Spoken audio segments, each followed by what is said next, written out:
अस्सलाम वालेकुम class, and this is our 9th online lecture और ये 8th लेक्चर का ही कंटिन्यूड पार्ट है। आपको पता है कि हमने 8th लेक्चर में अनडिटरमाइंड कोफिशिएंट्स अप्रोच यूज़ की थी, या हम उसको सुपरपोजिशन अप्रोच भी कहते हैं।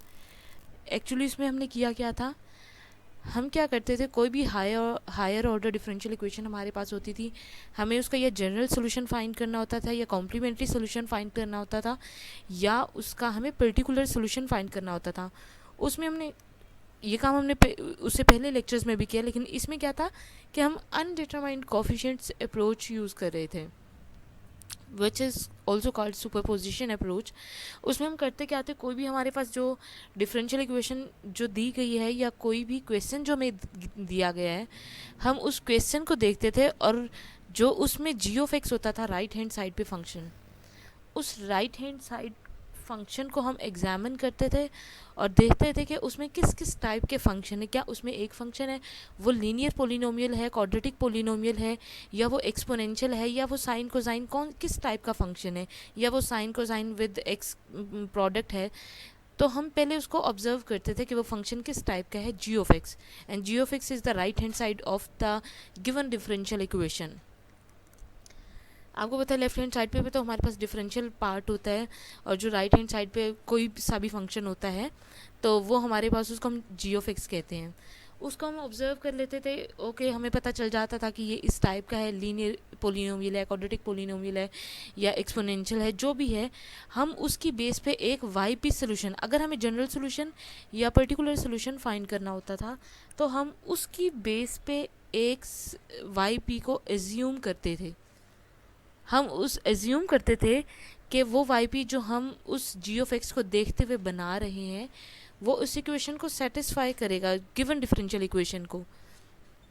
ठीक है, फिर क्या करते थे, हम वाई पी ले लेते थे, उसके डेरिवेटिव्स लेते थे उसको मेन इक्वेशन में, चूंकि वो उस मेन इक्वेशन का पर्टिकुलर सोल्यूशन है तो उसको सेटिस्फाई लाजमी करेगा। हम y p dash and y p double dash, या जिस भी ऑर्डर की इक्वेशन होती है उतने डेरिवेटिव्स लेके मेन इक्वेशन में पुट करते हैं, और इस तरह से हम अपने जो अनडिटरमाइंड कोफिशिएंट्स थे ए बी सी ई, और जितने भी हमारे उस एजम्पशन में आते थे वाई पी में, हम उन सब को फाइंड कर लेते थे। ठीक है, और फिर एट द एंड हमें पर्टिकुलर सोल्यूशन चाहिए होता था तो हम पर्टिकुलर सोल्यूशन फाइंड कर लेते थे, और अगर हमें जनरल सोल्यूशन चाहिए होता था तो वो फाइंड कर लेते थे। ओके, एग्जाम्पल नंबर 9, इसकी हेडिंग चेक करें, यूजिंग द मल्टीप्लिकेशन रूल। मैं इस एग्जाम्पल से क्यों करा रही हूँ, क्योंकि इसमें इस एग्जाम्पल में एक मल्टीप्लिकेशन रूल इंट्रोड्यूस कराया है। एक्चुअली वो रूल है क्या, अगर आपको याद हो, जो हमने पिछले लेक्चर में भी एक काम किया था, अगर हम वाई पी में कोई टर्म, वाई पी को जब भी हम एज्यूम करते थे, सपोज अगर हमारे पास जी ऑफ एक्स में e raise to power x है, और हम वाई पी की एजम्पशन में capital A e raise to power x ले लेते थे, तो अक्सर वो डुप्लीकेट हो जाता था। क्यों? क्योंकि वाई सी में वो पहले से पढ़ा था, सोल्यूशन में वो टर्म पहले से थी, और हम क्या करते थे, हम जब वाई पी में भी वो टर्म लेते थे वो डुप्लीकेट हो जाती थी, जो कैंसिल कर देती थी एक दूसरे को। तो हम क्या करते थे, हम उसमें A X E raise to power x ले लेते थे, एक्स को मल्टीप्लाई करा देते थे साथ। बिल्कुल सेम इसी को ही मल्टीप्लिकेशन रूल कहा जाता है। इस एग्जाम्पल से आप लोगों को ज़्यादा अच्छी समझ आ जाएगी। देखें, क्वेश्चन है solve y double dash minus 6y dash plus 9y is equal to 6x square plus 2 minus 12 e raise to power 3x। ये है हमारे पास गिवन डिफरेंशियल इक्वेशन। अब अगर आप देखें, क्वेश्चन में हमें कहा गया है सॉल्व। जब क्वेश्चन में मेन आपको कह दिया जाए सॉल्व, उसका मतलब होता है कि आपको जनरल सोल्यूशन फाइंड करना है, कंप्लीट सोल्यूशन। आपको कॉम्प्लीमेंट्री फंक्शन भी फाइंड करना है वाई सी, और पर्टिकुलर सोल्यूशन वाई पी भी फाइंड करना है, and then total y is equal to y p plus y c complete solution find करना है। अब इस सबसे पहला स्टेप क्या होता है कि हम देखते हैं वाई सी कैसे फाइंड करेंगे, और आप सबको पता है कि हम वाई सी बहुत दफ़ा फाइंड कर चुके हैं। मेन प्रोसीजर क्या है उसका, हम जो गिवन डिफरेंशियल इक्वेशन होती है उसका डिफरेंशियल पार्ट उठाते हैं और उसकी ऑक्सिलरी इक्वेशन बनाएंगे। इसकी ऑक्सिलरी इक्वेशन क्या बनेगी, m square minus 6m plus 9 is equal to 0। एक क्वाड्रेटिक इक्वेशन है, अगर आप उसको क्वाड्रेटिक फॉर्मूला लगा के सॉल्व करते हैं तो दो रूट्स आते हैं 3 और 3। रियल एंड रिपीटेड रूट्स, और आपको पता है अगर रियल एंड रिपीटेड रूट्स आते हैं तो उसका कॉम्प्लीमेंट्री सोल्यूशन कैसे लेते हैं, y is equal to c1 e raise to power 3x plus c2 x into e raised to power 3x. This 3 and this 3 is m1 and m2, means both of they are the roots of the auxiliary equation and they are real and repeated. So this is the complementary solution. एक काम हम कर चुके हैं, Y C find कर चुके हैं. अब हमारा काम क्या रह जाता है, हमें वाई पी फाइंड करना है. ओके, वाई पी फाइंड करने के लिए आपको क्या करना होता है, right hand side of given differential equation देखना होती है, उसको ऑब्जर्व करना होता है, उसको देखना होता है उसमें किस किस टाइप के फंक्शंस गिवन है. अब अगर आप ये वाली टर्म देखें 6x² प्लस 2, तो ये क्वाड्रेटिक पोलिनोमियल इक्वेशन है. और आपको पता है कि अगर सपोज सिर्फ x² होता या x² प्लस 1 या x² प्लस 2 कुछ भी होता, जैसे कि अब 6x² प्लस 2 है, तो हमें क्या करना होता है, हमें यहाँ पे एक क्वाड्रेटिक पोलिनोमियल एज्यूम करना पड़ेगी yp में, और वो क्या होगी, that will be ax² plus bx plus c. This is yp1. Why it is named as yp1? Because this g of x is consist of two parts. This is quadratic polynomial and this is exponential function. So the yp assumed for this quadratic polynomial is yp1 and the yp assumed for this exponential is yp2. Okay, yp is equal to yp1 तो आपको समझ आ जाती है कि हमने इस quadratic polynomial के लिए ये ले लिया है. उसके बाद देखें, चूंकि एक्सपोनेंशियल है हम लेते हैं सी के बाद डी, हम ले नहीं सकते कोफिशिएंट, हमने ई लिया into e raise to power 3x है, हम e raise to power 3x ही ले लेते हैं. ओके, उसके बाद देखें अगर आप यहाँ से yp और yc को देखें तो जो ये वाली टर्म है yp2 और ये पहली term c1 e raise to power 3x, ये क्या है, मैच कर रही हैं. c1 is constant, e is also constant, साथ में e raise to power 3x इसमें भी एग्जिस्ट करता है, इसमें भी एग्जिस्ट करता है. तो ये हमारे क्या है, ये हम नहीं कर सकते, एक ही टर्म हमारी डुप्लीकेट नहीं हो सकती yp की yc में या yc की yp में. हम क्या करेंगे, हम इसको x से मल्टीप्लाई करा देंगे, दिस इज मल्टीप्लिकेशन रूल. लेकिन देखें अगर मैं इसको x से मल्टीप्लाई यहाँ पे करा भी दूँ, capital E into x into e raise to power 3x, तो वो ये वाली टर्म बन जाएगी x into e raise to power 3x, जो कि ऑलरेडी yc में एग्जिस्ट कर रही है और हम ऐसा तो नहीं कर सकते. तो हम क्या करेंगे, हम इसको x की बजाय x² से मल्टीप्लाई करा देंगे, क्योंकि yc में कोई x² वाली टर्म है ही नहीं. ओके, तो हम क्या करेंगे, हम अपने yp को कहेंगे yp is equal to ax² plus bx plus c plus ex² into e raise to power 3x. ठीक है, हमने क्या किया है, हमने इस फैक्टर को, इस टर्म को मल्टीप्लाई कराया है x² से. मल्टीप्लाई क्यों कराया, क्योंकि अगर हम सिर्फ यही टर्म लें, बनता तो इसका यही है, एज्यूम्पशन तो इसकी यही बनती है, क्योंकि हमारे पास है 12 e raise to power 3x, हमने e into e raise to power 3x ले लिया है. लेकिन मसला क्या आता है, ये हमारा डुप्लीकेट हो जाता है yp में, yc में सॉरी. ठीक है, ओके, हम क्या करते हैं, मल्टीप्लिकेशन रूल अप्लाई करते हैं, तो और साथ में x से मल्टीप्लाई करते हैं, तो again x e raise to power 3x term यहाँ पे भी है. तो हम क्या करते हैं, हम इसको x² से मल्टीप्लाई करा देंगे, तो ये बन जाएगा yp is equal to ax² plus bx plus c plus capital E x² into e raise to power 3x. Okay, थोड़ा सा पढ़ देती हूँ. कहते हैं कि the usual assumption for a particular solution would be this, जो हमने पहले एज्यूम किया था, inspection of these functions shows that the one term in yp2 is duplicated in yc. जैसा कि मैंने बताया है, ये वाली टर्म हमारी यहाँ पे डुप्लीकेट हो रही है. If we multiply yp2 by x, we note that the term this is still in part of yc. Again मैंने बताया था कि अगर हम x से मल्टीप्लाई करा दें तो ये टर्म यहाँ पे डुप्लीकेट हो जाती है, हम वो भी नहीं करेंगे, इसलिए हम x² से मल्टीप्लाई करा देंगे. But multiplying yp2 by x² eliminates all duplications. Thus, the operative form of a particular solution is yp is equal to ax² plus bx plus c plus capital E x² into e raised to power 3x. Again, यही एक बात थी जो मुझे multiplication rule में बताना थी. इसके बाद स्टूडेंट्स आप लोगों को पता है कि हम क्या करेंगे, हम इस yp को डिफरेंशिएट करेंगे कितना, सेकेंड डेरिवेटिव तक. हम लेंगे yp डैश और yp डबल डैश, फिर इस मेन इक्वेशन में पुट करेंगे ताकि हम अपने कोफिशिएंट्स फाइंड कर सकें. ओके, वाई पी का वाई पी डबल डैश हम फाइंड कर चुके हैं, आप लोग खुद कर लीजिएगा। ये वाई पी डैश करेंगे, ये हमारे पास जो ओरिजिनल इक्वेशन है उसमें हमने पुट किया है, ठीक है। This is our original equation. ये बन जाएगी y p double dash minus 6 YP dash plus 9 YP is equal to 6x² plus 2 minus 12e⁻³ right hand side हम एज इट इज़ रखेंगे और इसमें हम y को yp से रिप्लेस कर देंगे, yp डैश को y डैश को yp डैश से और y डबल डैश को yp डबल डैश से। जब हम रिप्लेस कर देंगे तो हम x² वाली, x वाली, e⁻³ वाली अलग अलग टर्म, एक टाइप की टर्म्स को अलग अलग करते जाएंगे और फिर हम जैसे पहले करते हैं अपनी राइट हैंड साइड से कोफिशिएंट्स को कंपेयर कराएंगे। जब कंपेयर करवा लेंगे तो हमारे पास अनडिटरमाइंड कोफिशिएंट्स ए, बी, सी और ई की वैल्यूज़ आएंगी। उनको हम अगेन इस इक्वेशन में पुट करेंगे तो ये हमारे पास वाई पी आ जाएगा और फिर हम y is equal to Y C plus Y p में इसको पुट करेंगे तो y is equal to Y c तो हम पहले कैलकुलेट कर चुके हैं, c1e⁻³ plus c2x into e⁻³, ठीक है। This is our y c और वाई पी हमारा क्या है, वाई पी हमारा प्लस ये करेंगे और ए, बी, सी, ई की वैल्यूज़ जो हम फाइंड कर चुके हैं डिटरमाइंड कोफिशिएंट्स की, तो उनको पुट करने के बाद हम यहाँ पुट कर देंगे। तो this is the general solution of given differential equation which was asked in the question.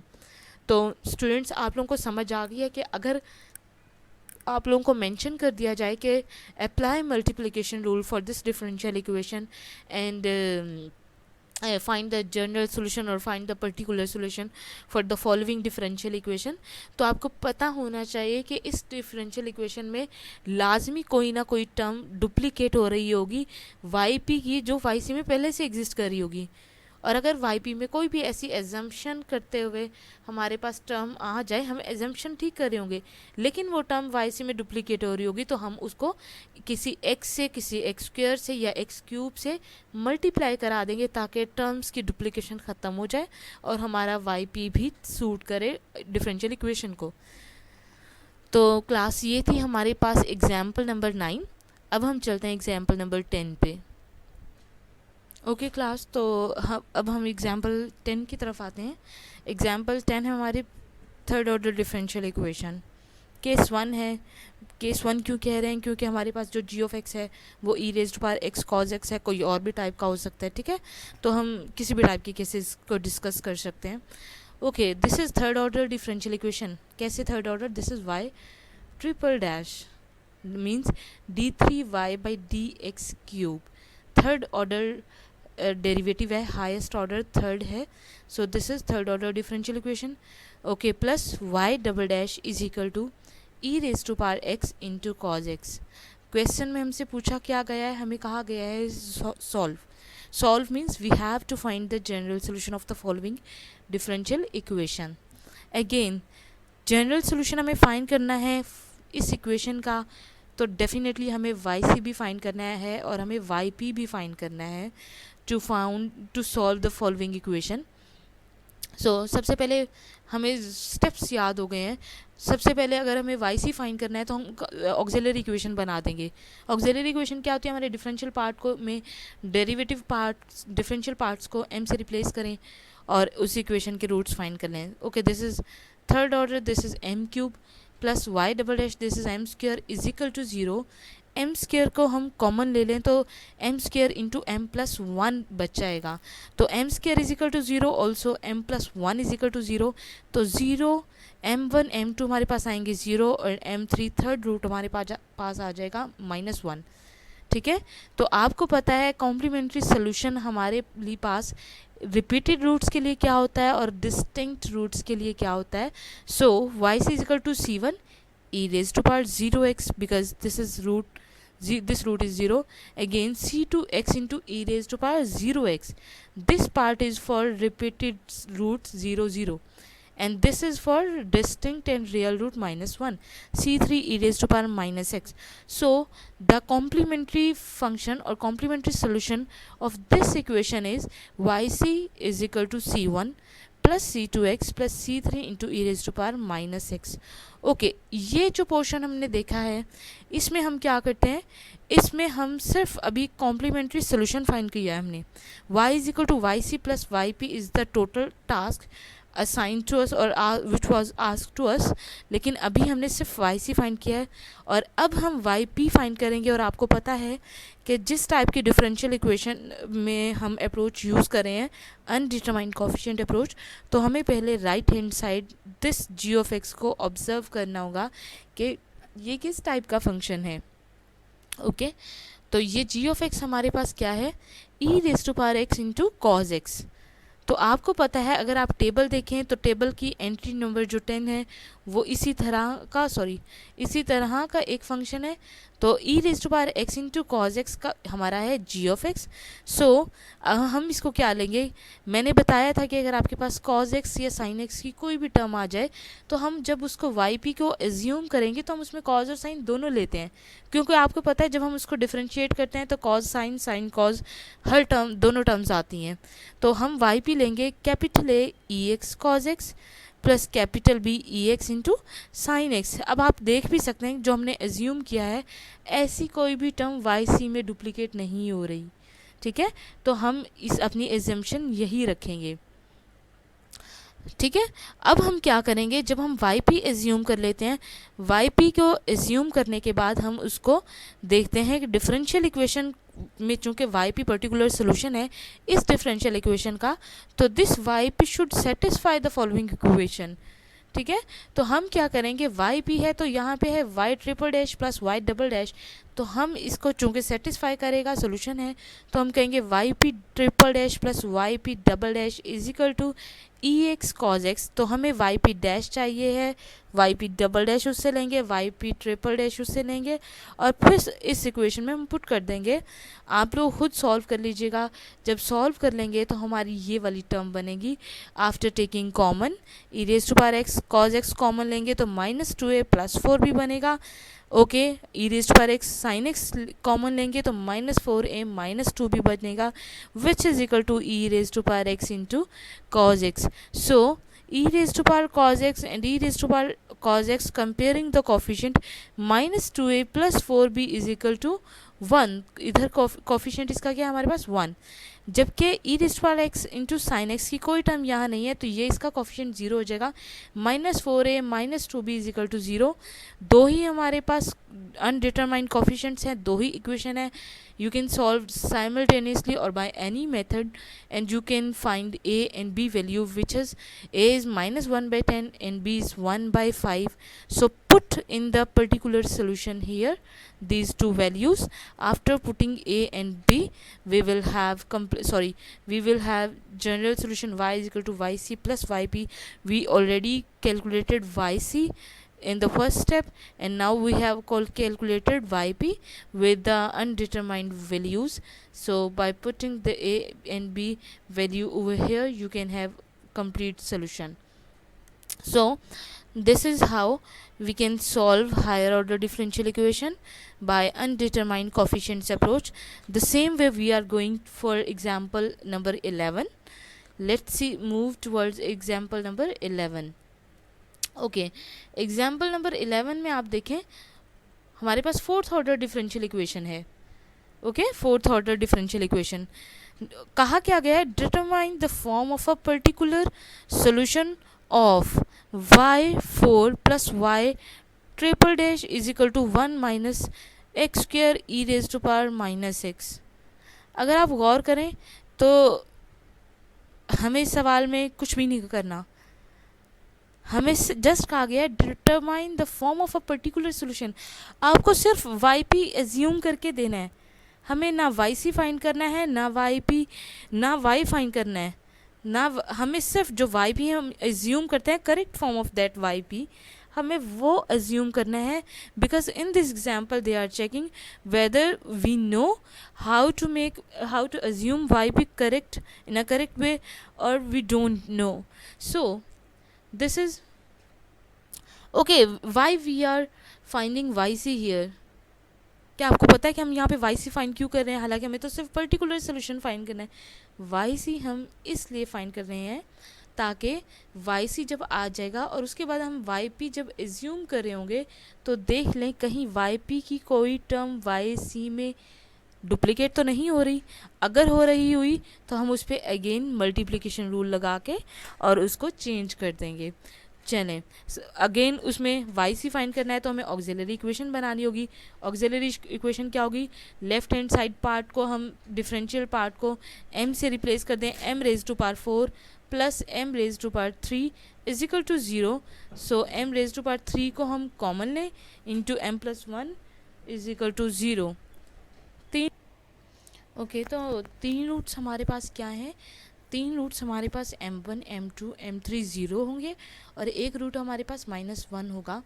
तो रिपीटेड और रियल रूट्स क्या हैं, तो definitely c1 e raise to power 0x plus c2 x into e raise to power 0x plus c3 x square into e raise to power 0x। e raise to power 0x obviously 1 है, तो this is c1 c2x plus c2x square.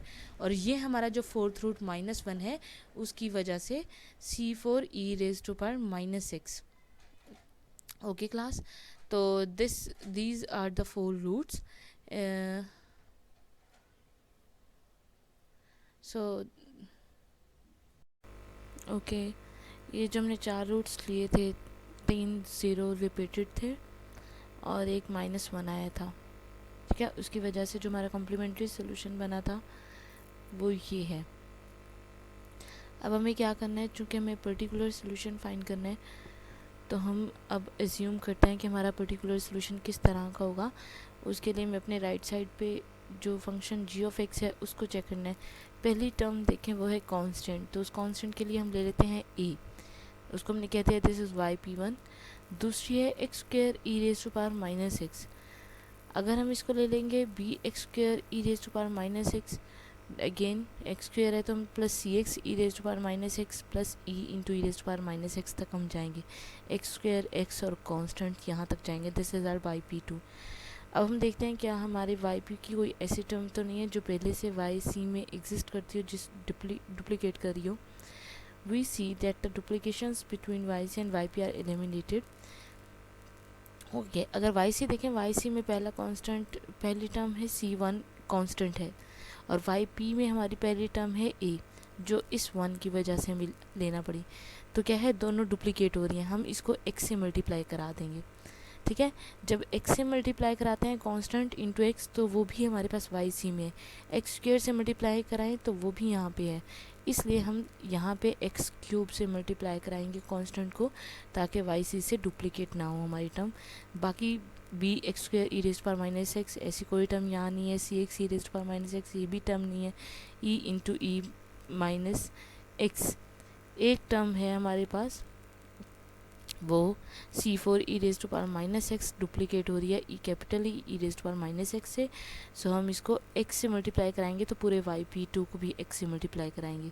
तो yp1 को हम x cube से multiply कराएंगे ताकि इस c1 से डुप्लीकेशन ख़त्म हो, और yp2 को हम x से मल्टीप्लाई कराएंगे ताकि ये वाली डुप्लीकेशन ख़त्म हो जाए।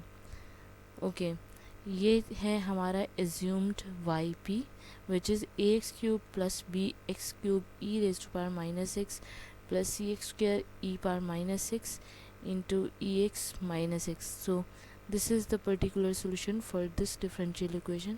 अब आप लोगों को आइडिया हो गया होगा कि हमें कैसे चेक करना है कि हमारी डुप्लीकेशन जो yp में हम टर्म्स लेते हैं, एज्यूम करते हैं, वो yc से डुप्लीकेट ना हो रही हो, और अगर डुप्लीकेट हो रही हो तो हम उस डुप्लीकेशन को रिमूव कैसे करेंगे।